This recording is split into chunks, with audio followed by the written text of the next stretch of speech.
Dallas finally get it done. Who is that kid? Dallas is going to take this first-round series. Wow, Bryant is taking over the game. The Dallas Mavericks stun the Lakers. The Dallas Mavericks are going back to the NBA Finals. What a performance from the veteran Dallas Mavericks.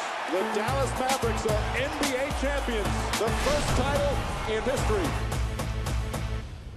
The Dallas Mavericks earned their first title in franchise history by going through the Trailblazers, Lakers, Thunder, and Heat. Amazing. Rick Kamlow, Rick Mahorn, and Ron Thompson here in Atlanta. So, was the Mavericks winning the championship the top NBA story of 2011? We're about to find out as we count down to 2012 by recapping the top 5 stories from 2011, starting at number 5 with 5 major retirements.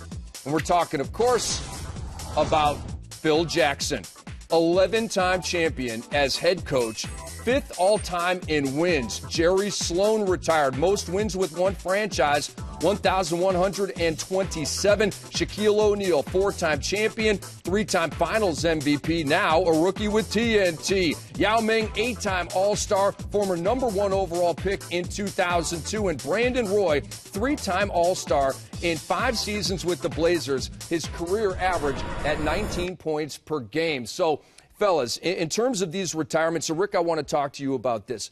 Phil Jackson and Jerry Sloan are already in the Hall of Fame. Shaquille O'Neal will join them there one day. But what about Yao Ming? I'll tell you, Yao Ming put up some great numbers. I mean, you got to figure the first guy from China to come over here and make 8-time All-Star. The guy was just a presence and a dominance on the court. I don't think so because he was almost injury every year. Injuries that hurt his whole development. But I tell you, he was a specimen out there. His numbers were terrific over his career. 19 points per game, 9.2 rebounds per game, 1.9 blocks per game, and terrific shooting. Now at number 4, it's the Chris Paul trade. Initially, the Hornets tried to trade Paul to the Lakers, but that deal was vetoed by the NBA, which owns the Hornets. Then the Hornets traded with the other LA team, the Clippers, where Paul is currently leading the league in assists. Ron, what were your thoughts about how the trade went down? I mean, it was incredible.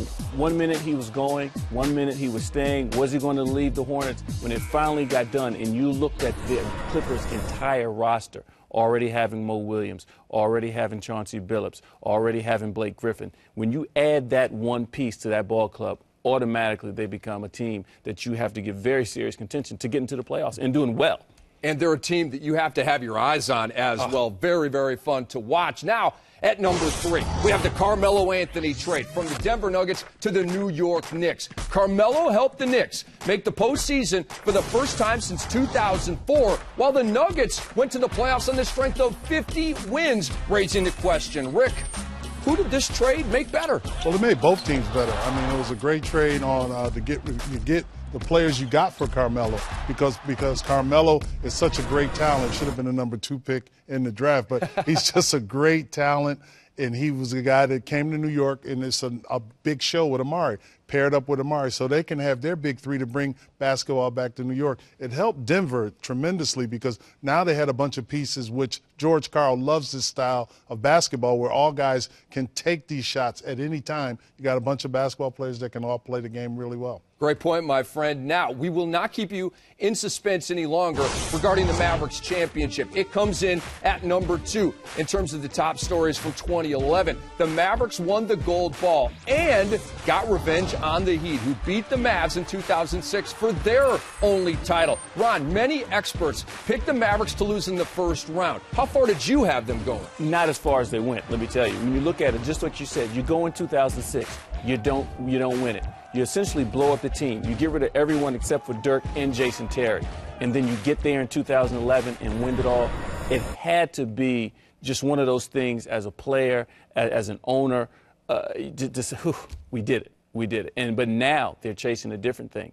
People are coming after them now. They've got to make that adjustment. Yeah, it was just a great run in the playoffs. So fun to watch. And it is time now to reveal the top story from 2011. Of course, it was the lockout that lasted for nearly 5 months.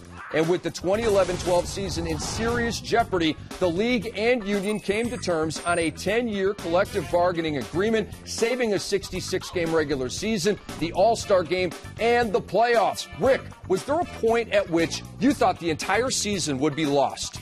Yes. I mean, it was scary because I was involved in the first lockout when the work stoppage, and it was like, okay, are we going to play or not? Are they going to get both of these sides are going to get an agreement so everybody can go to work? Because it not only hurts the game itself, it hurts the people who are working at the arenas and the economy around the arenas. These things, it's a trickle-down effect, but it was scary, it was dicey, but I'm so glad it's NBA basketball. As a fan, I mean, as a former player, do you guys think of how what you guys are doing in terms of the lockout, like your fans, like how that really affects them as a player? Did that come into your mind when the season started back up? How are we going to be received?